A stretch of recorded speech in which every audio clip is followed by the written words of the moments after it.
I've been sending you $1,500 every month, Mom. You've been getting it, right? My son's voice was light, almost casual, like he was asking if I'd enjoyed a movie he recommended. But something in the way he held his breath afterward made the air in my small dining room feel thinner, heavier, as if the walls themselves were waiting for my answer. I stood there with a dish towel in my hands, staring at him across the table, trying to understand what he had just said, because none of it made sense, not with the way I had been living these past 2 years, counting every dollar, cutting my pills in half to make them last, wearing the same coat through 2 long winters because I told myself I didn't need a new one. I let out a soft, confused laugh before I could stop myself, the kind of sound you make when something is so far from reality it almost feels like a joke. No, Michael, I said, shaking my head slowly. I haven't been getting anything. The smile on his face didn't disappear right away, but it changed, just slightly, like a crack forming in glass that hadn't shattered yet. And that was when I noticed her, standing just behind him, my daughter-in-law Sophie, her arms folded neatly, her posture perfect as always, her expression calm in a way that felt practiced. She didn't say a word, but her eyes flickered between us for just a second too long before she looked away, and something deep in my chest tightened in a way I couldn't quite explain. I had invited them over for dinner that evening. Nothing fancy, just roast chicken and green beans, the kind of meal I'd made 100 times before, because even at 69, I still believed that if I kept things warm and simple, family would stay close. But now as I stood there in my small kitchen, I realized how far apart we really were. Michael cleared his throat and leaned forward slightly, his brow furrowed now, confusion replacing that easy confidence he usually carried. That's not possible, he said, more to himself than to me, already reaching for his phone as if the answer might be waiting there. I set it up 2 years ago. Automatic transfers. My assistant handled everything. It's been going through every single month. 2 years. The number echoed in my mind like a bell, steady and impossible to ignore, and I felt my fingers tighten around the edge of the counter as I tried to do the math without letting my thoughts spiral. 2 years of $1,500 a month. $36,000. Enough to change everything. Enough that I wouldn't have had to stand in the pharmacy last winter, choosing between my medication and groceries. Enough that I wouldn't have sat in the dark some evenings, telling myself I didn't really need to turn on the heat just yet. I swallowed hard, forcing myself to stay calm, to keep my voice steady the way I always had, even when things didn't make sense. Michael, I said quietly, I think I would remember receiving that kind of money. He looked up at me then, really looked this time, as if seeing me clearly for the first time that evening, taking in the worn sweater, the thinning curtains, the little signs of a life that had grown smaller without anyone noticing. His expression shifted again, something sharper now, more focused, the way it used to when he was solving a problem at work, and for a brief moment, I saw the boy he had been, the one who used to run to me with scraped knees and questions I could always answer. Show me your account, he said, his voice firmer now. There has to be some kind of mistake. Behind him, Sophie shifted her weight, just slightly, but enough that I noticed, and when I glanced at her, she was already smoothing her hair, her lips pressed into a thin, polite smile that didn't quite reach her eyes. Maybe the bank had an issue, she said lightly, her tone smooth, almost too smooth, as if she had already decided what the explanation should be. These things happen sometimes. I nodded slowly, though something about her words didn't settle right with me, like a puzzle piece forced into the wrong place. Maybe it was nothing. Maybe it was just confusion, paperwork, a simple error somewhere in a system I didn't fully understand.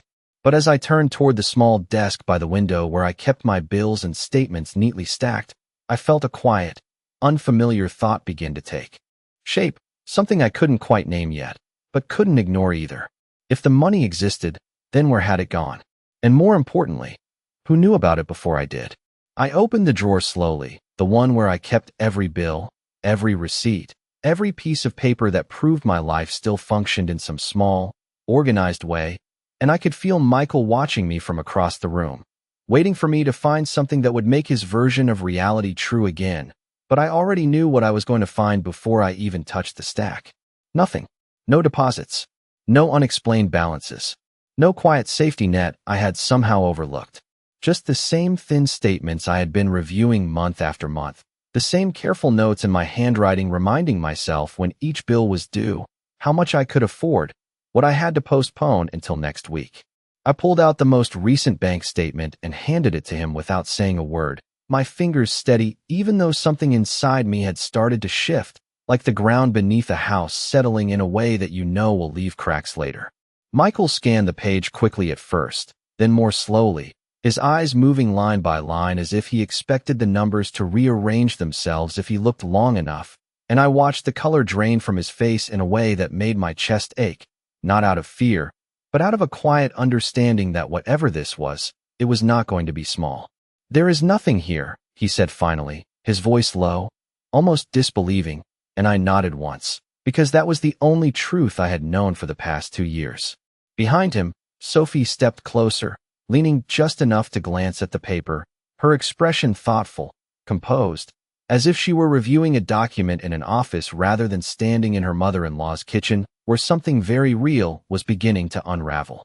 "Maybe the account numbers were entered incorrectly," she suggested gently, her tone calm, reasonable, the kind of explanation that sounded helpful on the surface but left too many questions underneath.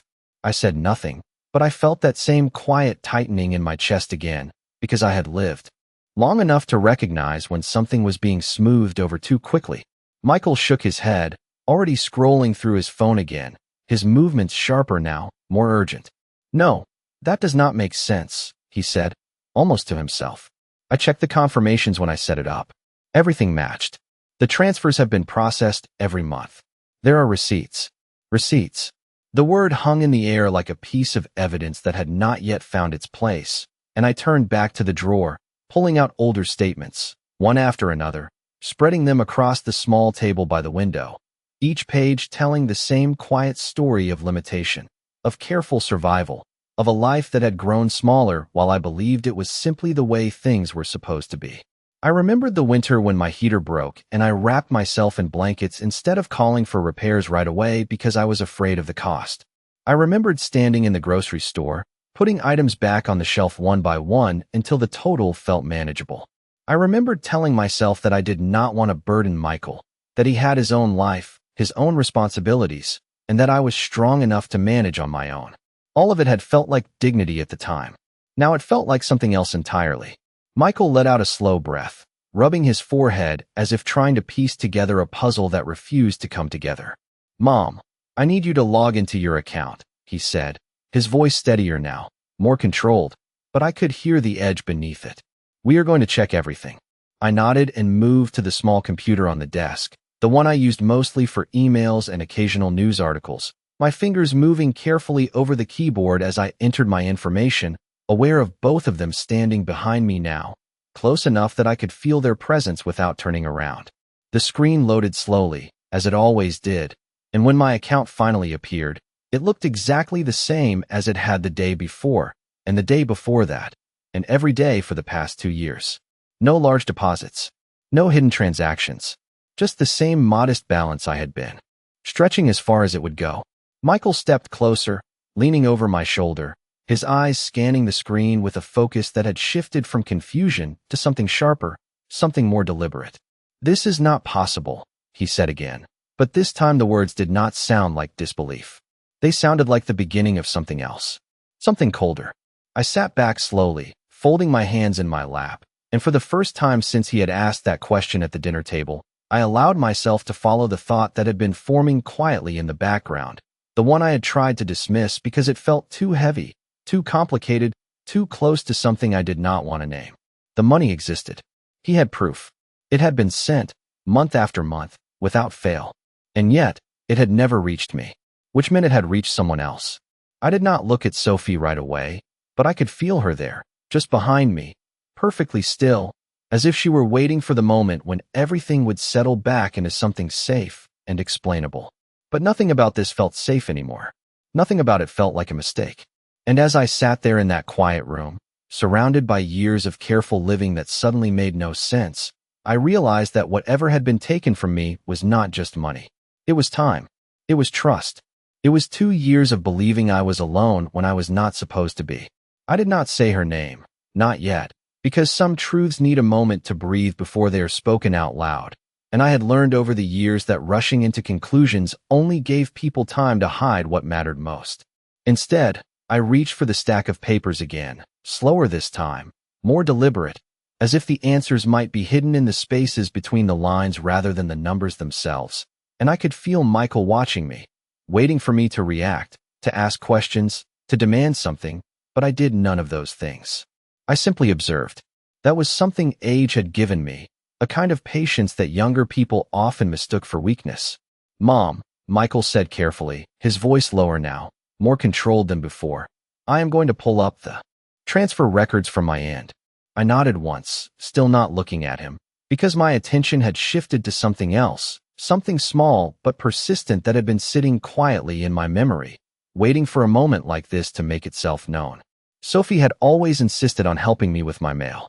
It had seemed thoughtful at the time, efficient. She would stop by, collect envelopes from the small box by my door, sort them neatly on the table, and tell me which ones were important and which ones could wait. I had trusted her judgment because she spoke with such certainty, such calm authority, the kind that made you feel safe letting go of small responsibilities. Now, as that memory surfaced, it did not feel safe anymore. It felt precise, intentional. I lifted one of the older envelopes from the pile, turning it over in my hands, noticing the faint crease along the edge where it had been opened before I ever saw it, and a quiet realization settled into place, so smoothly, it almost frightened me. Not everything that had been sent to me had actually reached me first. "Here," Michael said suddenly, stepping closer and turning his phone toward me, his screen filled with rows of confirmations, dates, amounts, account numbers, each one clean, organized, undeniable. Every transfer, $1,500, on the first of every month. For 2 years. I leaned forward slightly, studying the screen, not the amounts but the details beneath them, the routing information, the account number that was partially hidden but still enough to recognize one thing clearly. It was not mine. I sat back again, slowly, my hands resting in my lap as I let that truth settle fully into place, because there was no confusion left now, no missing piece, no error waiting to be corrected. The money had been sent exactly as Michael said. It had arrived exactly where it was directed. It had simply never been directed to me. "That is not my account," I said quietly, my voice steady in a way that surprised even me, and for a moment, the room seemed to hold its breath again, the same way it had when this all began. Michael frowned, his eyes narrowing as he looked back at the screen, then at me, then back again, as if he needed to confirm what he had just heard. "What do you mean?" he asked, but there was already a shift in his tone, a recognition that the answer was not going to be simple. I did not rush to explain. I did not raise my voice. I simply stood up and walked to the small cabinet by the wall where I kept my personal documents, pulling out an old folder and opening it with careful hands, revealing the account information I had used for years, the one I knew by heart, the one that had carried me through every bill, every expense, every careful decision. I placed the paper on the table beside his phone, aligning the numbers side by side without a word, and the difference between them was immediate, undeniable, impossible to ignore. Michael stared at the 2 sets of numbers, his expression tightening, his jaw setting in a way I had not seen since he was a young man learning that not every problem could be solved with confidence alone. Behind him, Sophie had gone very still, so still that if I had not been paying attention, I might have missed it entirely. But I had learned to notice those small shifts, the quiet moments when someone stops moving because they are thinking too quickly. "There must be an explanation," she said after a moment, her voice measured, composed. But there was something new beneath it now, something less certain than before.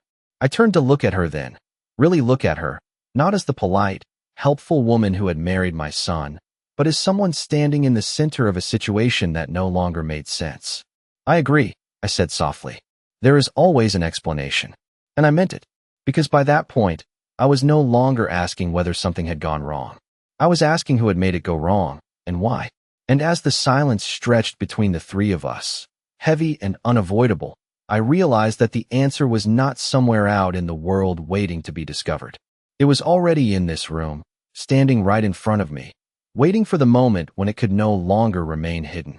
I did not raise my voice, because there was no need to, not anymore, and I did not ask another question, because I already knew the answer would not come willingly. So instead I stepped back from the table and began to clear the dishes as if nothing unusual had happened, as if we were simply finishing another quiet dinner together. And that was when the silence in the room changed, not louder, not heavier, but sharper, like something fragile had been placed between us and no one wanted to be the first to touch it. Michael remained standing by the table, his phone still in his hand, his eyes moving between the numbers and the documents I had laid out, and I could see the moment it shifted for him. The moment when confusion gave way to recognition, when the question stopped being whether something had gone wrong and became who had made it go wrong. "Sophie," he said slowly, not accusing, not yet, but the way he said her name was different now, no longer casual, no longer easy, and I paused at the sink, my hands resting lightly on the edge as I listened. "You helped me set this up, remember?" he continued, his tone careful, measured, like he was stepping across something unstable. There was a small pause before she answered, just a fraction of a second longer than it should have been, and in that space, everything I needed to know settled into place. "I helped coordinate with your assistant," she said, her voice smooth, controlled, the same voice she used at family gatherings, at holiday dinners, always polite, always composed. But I did not handle the actual account details. It was a good answer. Clean. Reasonable. The kind of answer that could end a conversation if no one looked too closely. But I had spent years looking closely at things that did not quite fit, at small inconsistencies that others overlooked, and I recognized this for what it was. Not a denial. Not quite. Just distance. Enough to step away from responsibility without fully leaving the situation behind. I turned off the water and dried my hands slowly, giving them both the time they needed to sit with what had just been said, because I had learned that silence often revealed more than questions ever could. Michael did not respond right away. He looked at her, really looked at her, and, for a moment, I saw something fragile pass across his face, something that looked like doubt, like the beginning of a realization he had not been prepared for. "Then how did your account number end up here?" he asked finally, his voice quieter now, but there was something firm beneath it, something that would not be easily redirected. The room went still, completely still. I did not need to see the screen to know what he had found.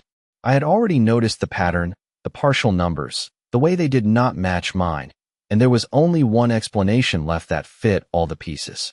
Sophie's composure shifted, just slightly, almost imperceptibly, but enough that I saw it, the tightening at the corners of her mouth, the way her shoulders squared as if preparing for something inevitable.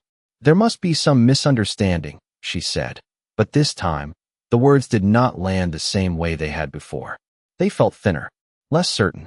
Michael shook his head slowly, his gaze still fixed on her. "No," he said, more quietly than before. "There is no misunderstanding. This is your account." He turned the phone toward her, and for a moment, she did not look at it, as if avoiding it might somehow change what was there, but then she did, and in that single glance, everything that had been carefully held in place for 2 years began to loosen. I watched her closely, not with anger, not even with disappointment, but with a kind of calm clarity that surprised me, because the truth, once it is fully seen, has a way of quieting everything else. "I think we should sit down," I said gently, my voice steady, not because I wanted to ease the tension, but because I wanted to control the pace of what came next. This was not a moment to rush. This was a moment to understand. Sophie hesitated, just for a second, then pulled out a chair and sat, her movements precise, controlled, as if she were still trying to hold on to the version of herself that had managed everything so carefully until now. Michael remained standing for another moment before slowly lowering himself into the chair across from her, his posture rigid, his hands resting on the table as if grounding himself in something solid. I took my seat last, folding my hands together in front of me, and for the first time since this conversation had begun, I felt something settle inside me. Not relief, not satisfaction, but clarity. The kind that comes when all the pieces of a story finally align, when the questions that have been forming quietly in the background no longer need to be asked because the answers are already there, waiting to be acknowledged. I looked at Sophie, meeting her eyes directly, and I did not need to say what I knew, because she already understood that I did. And in that quiet, steady moment, I realized that whatever came next would not be about proving anything. It would be about watching who chose to tell the truth and who did not. I let the silence sit there a little longer than most people would have, because I had learned that when people are given space, they often reveal more than they intend to. And I watched Sophie carefully, not with hostility, but with attention, the kind of attention that notices the smallest changes, the way her fingers tightened slightly around each other, the way her gaze shifted briefly to Michael before returning to the table, as if she were measuring how much he already understood and how much she could still control. "Sophie," Michael said again, this time more firmly, his voice no longer searching but steady, grounded in something that sounded like certainty. "I need you to explain this."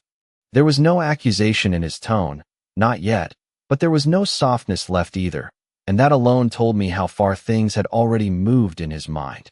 Sophie inhaled slowly, the kind of breath people take when they are deciding which version of the truth to offer, and when she finally spoke, her voice was calm, almost reassuring, the same voice she had used for years when organizing family plans, when smoothing over small disagreements, when making everything feel effortless.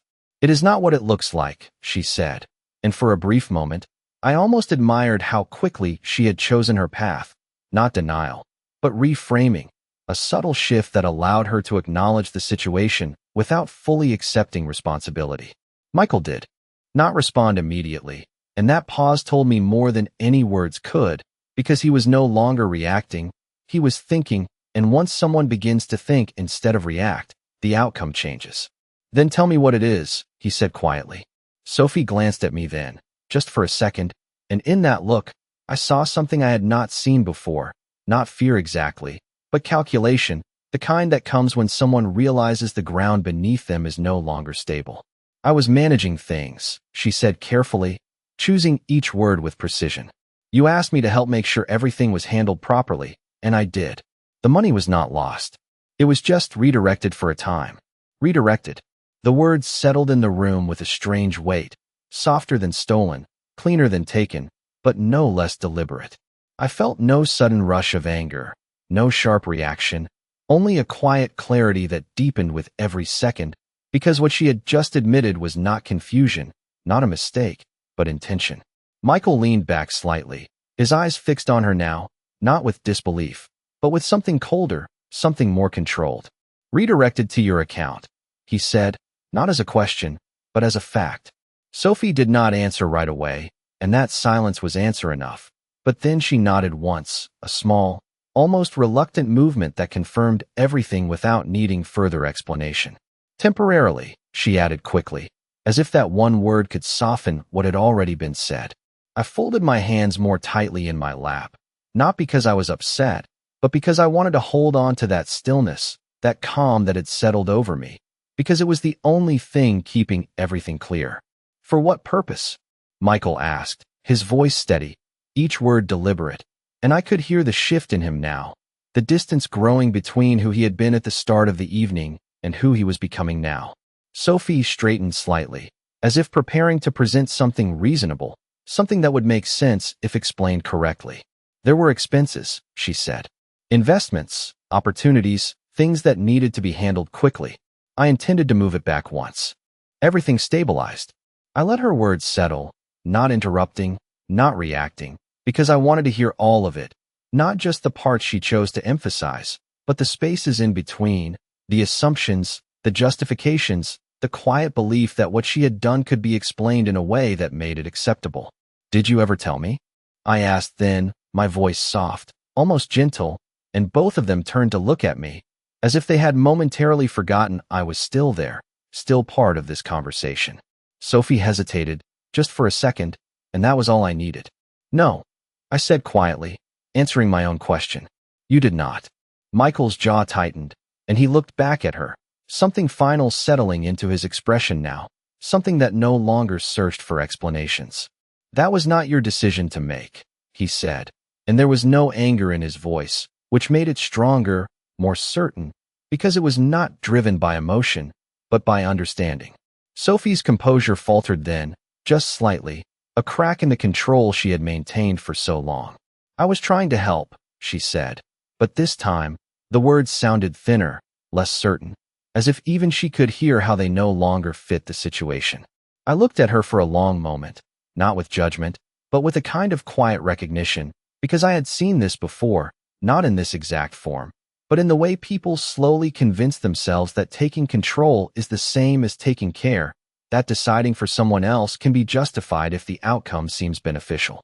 You were helping yourself, I said gently, not as an accusation, but as a statement of fact, and for the first time since this conversation began, Sophie did not respond at all. She simply sat there, her hands resting on the table, her posture still, as if the space she had been holding so carefully had finally closed around her. And in that silence, I understood something clearly, something that mattered more than the money itself, because money could be traced, accounted for, even recovered. But trust, once redirected, did not return so easily. Michael did not look at me when I spoke those words, but I saw the way his shoulders shifted, the way something settled inside him that could not be undone, and for a moment, the room felt smaller, quieter, as if everything unnecessary had been stripped away, leaving only what mattered. Sophie exhaled slowly, her composure returning in pieces, the way it does when someone realizes they have already crossed the line and there is no benefit in pretending otherwise. I was going to put it back, she said, her voice softer now, less controlled, more human, but still carefully measured, as if each word had to pass through a filter before it reached us. I just needed time. Time. It was such a simple word, and yet it carried the weight of everything that had been taken from me without my knowledge, months turning into years while I adjusted my life around a reality that had never been true. I tilted my head slightly, considering her words, not dismissing them, but not accepting them either. You had 2 years, I said quietly, and I did not raise my voice, because I did not need to. The truth itself was enough. Michael leaned forward, his hands clasped together now, his gaze fixed on the table rather than on her, as if he needed something steady to look at while everything else shifted. Where is it now? He asked, and this time, there was no hesitation in his tone, no uncertainty, just a direct question that required a direct answer. Sophie hesitated, and that hesitation told me more than anything she could say, but she answered anyway. Some of it is still there, she said carefully. Some of it was used. Used. Another clean word, another careful choice, and I found myself almost admiring the consistency, the way she shaped each sentence to soften the edges of what had been done. Michael lifted his head then, his eyes sharper now, focused in a way that reminded me of the man he had become, the one who built his life by understanding numbers, systems, patterns that did not lie. How much is left? He asked. Sophie's lips pressed together briefly before she answered. Not all of it, she said. And that was when the final piece fell into place, not with force, not with anger, but with a quiet certainty that settled deeper than anything else. I did not ask for exact numbers. I did not need them, because the amount, whatever it was, did not change what had already been revealed.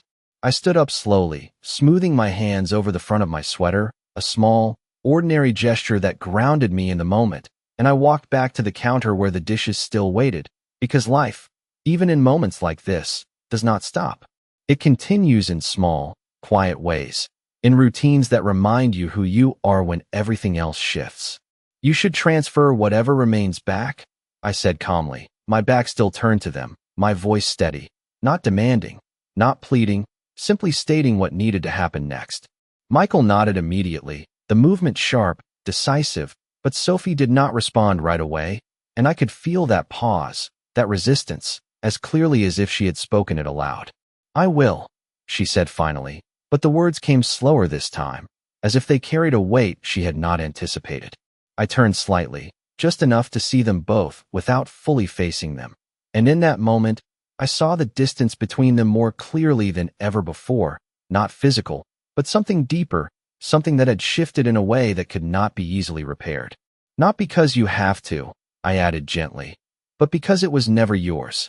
The room fell quiet again, but this silence was different from the others, not tense, not uncertain, but settled, as if something had been decided even if no one had said it outright. Michael ran a hand through his hair, exhaling slowly, and when he spoke again, his voice was lower, steadier, shaped by a clarity that had not been there before. We are going to fix this, he said, and for the first time that evening, I heard something in his voice that felt like certainty, not the kind that assumes everything will be fine, but the kind that understands what must be done. I nodded once, not because I needed reassurance, but because I recognized that shift in him, the moment when he stopped reacting and started taking responsibility for what came next. Sophie sat very still, her hands folded in front of her, her expression unreadable now, as if she were recalculating everything, every decision, every step that had led her here, and I wondered, not unkindly, whether she had ever expected it to end this way. I turned back to the sink, picking up the first plate, letting the simple act of rinsing it bring me back to something steady, something familiar, because in that moment, I understood something clearly. This was not the end of the story. It was only the point where everything had finally come into the light, and once something is seen clearly, it cannot return to the shadows it came from. I did not turn around when I heard Sophie stand up, but I could feel the shift in the room as clearly as if I had. The subtle movement of air, the quiet scrape of the chair against the floor, the kind of small sound that carries more meaning than it should, and I kept rinsing the plate in my hands, letting the water run a little longer than necessary. Because sometimes giving people space to move reveals more than watching them directly ever could. I will transfer it back tonight, she said, her voice steadier now, as if she had found a path she could follow, something that would allow her to regain a sense of control, but I noticed she did not say how much, and she did not say when exactly. Only tonight, a word that sounded immediate but could stretch in ways that left room for interpretation. Michael did not respond right away, and when I finally turned, drying my hands slowly, I saw him watching her in a way I had never seen before, not with trust, not with partnership, but with a kind of careful distance, as if he were seeing her not as his wife, but as someone whose actions needed to be understood, measured, accounted for. Not later, he said quietly. Now. The words settled firmly between them, not loud, not aggressive, but immovable, and for a moment, Sophie's expression tightened, just slightly, the smallest fracture in the calm she had rebuilt, and I understood then that this was no longer about explanation or justification. It was about control, and who still had it. She hesitated, and in that hesitation, I saw the calculation again, the quick assessment of what could still be adjusted, what could still be managed, but then she reached for her phone, her movements precise, controlled, as if she were performing a task she had rehearsed many times before, just under different circumstances. Fine, she said, her tone even, though softer than before, and she stepped slightly away from the table, her attention shifting to the screen, her fingers moving quickly, efficiently, and I watched her for a moment, not because I needed to see what she was doing, but because I wanted to understand how she carried herself now that everything had been exposed. There was no panic, no outward sign of fear, just focus. That told me more than anything else. Michael remained where he was, his eyes following her movements, not interfering, not speaking, but not looking away either, and I could see the tension in the way he held himself, the effort it took to stay still, to let the process unfold without stepping in too soon. Minutes passed quietly, marked only by the soft taps of her fingers against the screen, and I returned to the table, gathering the remaining papers, stacking them neatly, because even in moments like this, order matters. It helps you see things clearly. It reminds you that not everything is out of control. It is done, Sophie said finally, her voice calm again, as if the act itself had restored some balance, and she turned the phone toward Michael, showing him the confirmation, the transfer details, the numbers that now matched what should have been there all along. Michael took the phone without a word, his eyes scanning the screen carefully, not rushing, not assuming, and I recognized that look, the one that checks everything twice, not because it expects another mistake, but because it no longer trusts appearances alone. After a moment, he nodded, a small, controlled movement, and handed the phone back to her without comment. The silence that followed was not empty.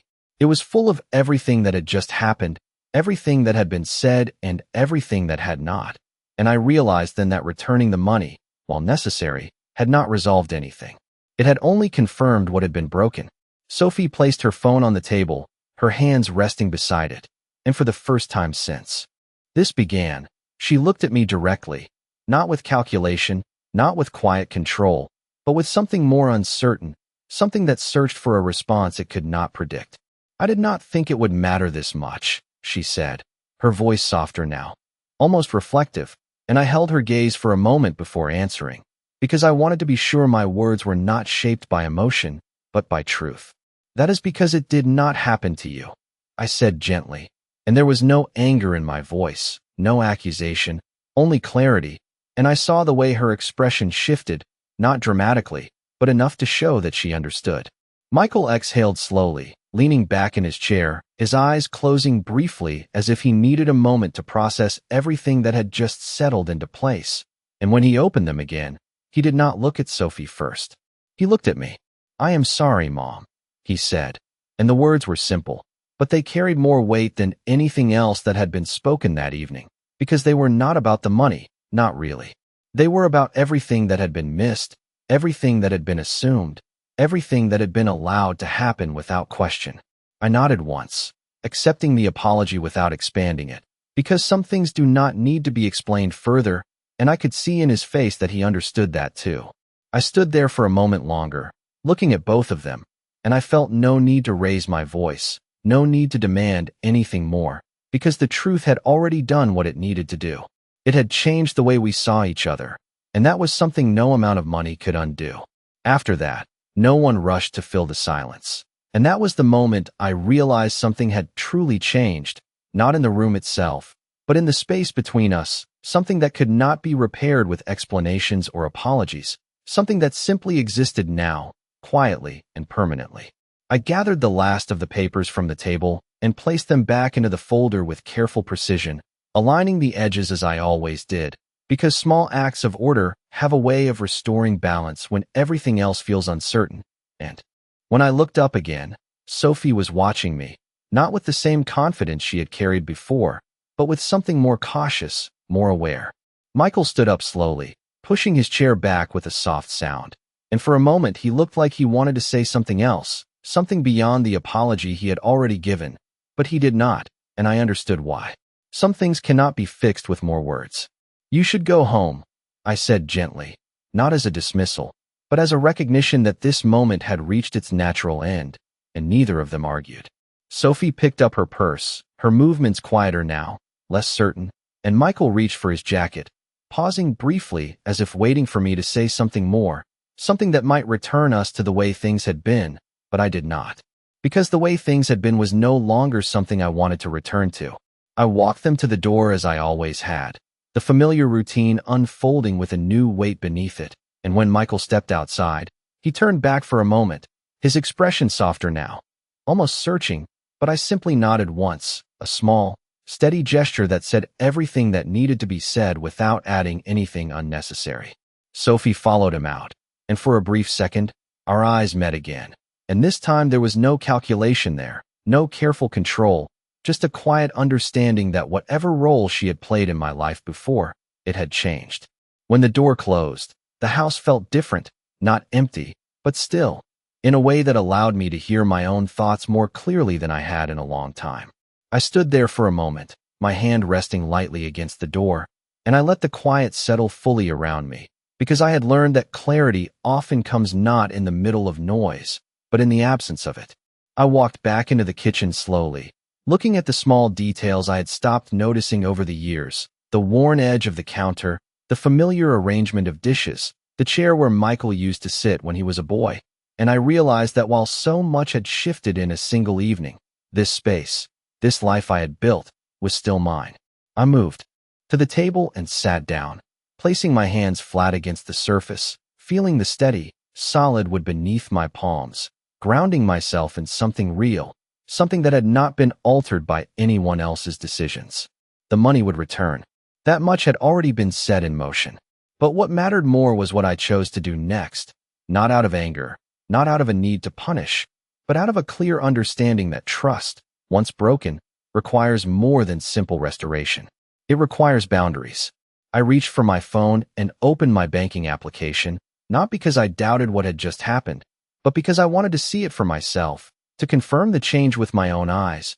And when the updated balance appeared, higher than it had been in years, I did not feel relief the way I might have expected. I felt something quieter, something steadier. Control. I closed the application and set the phone down, leaning back in my chair as I considered the next steps, not in a rush, not with urgency, but with intention, because I understood now that what had happened was not a single mistake, but a pattern, one that had been allowed to continue because I had trusted without verifying, because I had assumed that care and control were the same thing. They are not.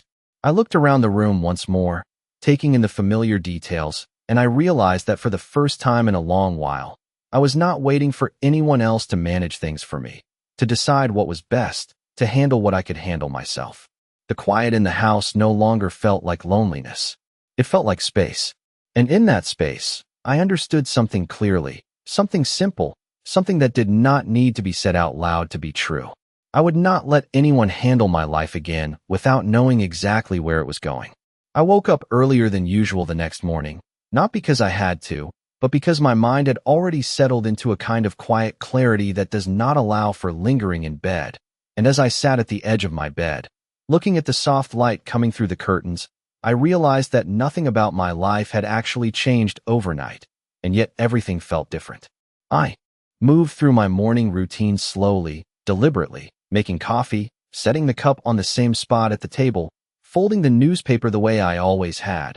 But there was a difference in how I experienced each of those small actions, as if I were no longer moving through habits, but choosing them. That distinction mattered more than I would have thought.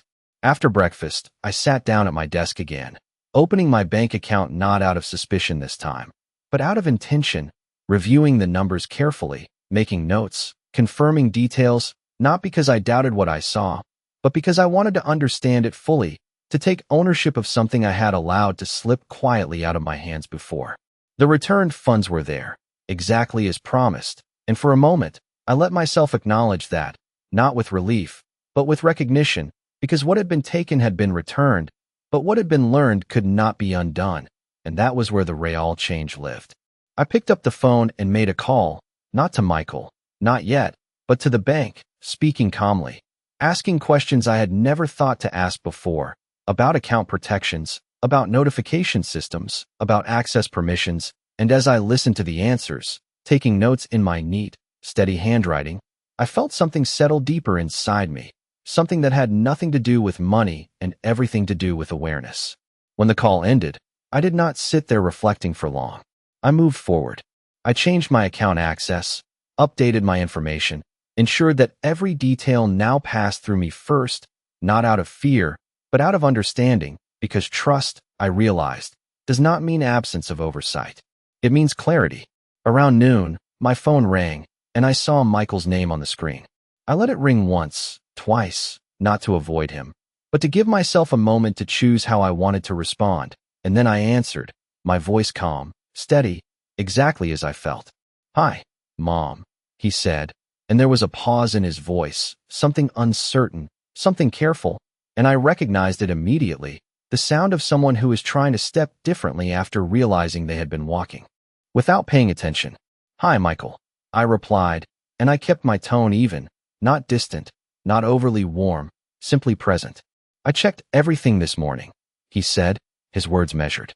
"The full amount has been restored. I also spoke with the bank to make sure there are no other accounts connected." "There are not." I nodded, even though he could not see me. "I have already reviewed it," I said, "and I have made the necessary changes on my end." There was another pause, longer this time, and I could almost hear him processing that, understanding that something fundamental had shifted, that I was no longer standing in the same place I had been before. "Mom," he began again, but this time his voice was softer, more deliberate. "I should have checked sooner. I trusted without looking." I let that sit for a moment, not rushing to respond, because I wanted my words to come from the place I had reached, not from the place I had been. "So did I said finally, and there was no accusation in it, no blame, just truth, shared evenly between us. The line was quiet for a second, and then he exhaled, a sound that carried both understanding and something like acceptance. "What happens now?" he asked, and that question, simple as it was, held more weight than anything else he had said. I leaned back slightly in my chair, looking around the room that felt both familiar and newly defined, and I answered without hesitation. "Now," I said, "things are clear." I did not explain further, because I did not need to, and I could tell from the silence on the other end that he understood. We spoke for a few more minutes, about practical matters, about ensuring everything remained in order, But the conversation was different now, not because of what we said, but because of what we both knew without saying. When I ended the call, I did not sit there reflecting on what had been lost. I stood up, walked to the window, and looked outside at the quiet street, the same one I had seen every day for years, and I realized that I was not standing in the same place I had been yesterday. Not physically, but in every way that mattered. I had not raised my voice. I had not demanded anything. I had not needed to. I had simply looked, and once I looked, everything revealed itself. And that was the part that mattered most. Not the money, not the apology, not even the resolution, but the moment I chose to see instead of assume. Because they thought I was letting them handle everything. But I was only letting them believe that until I was ready to check.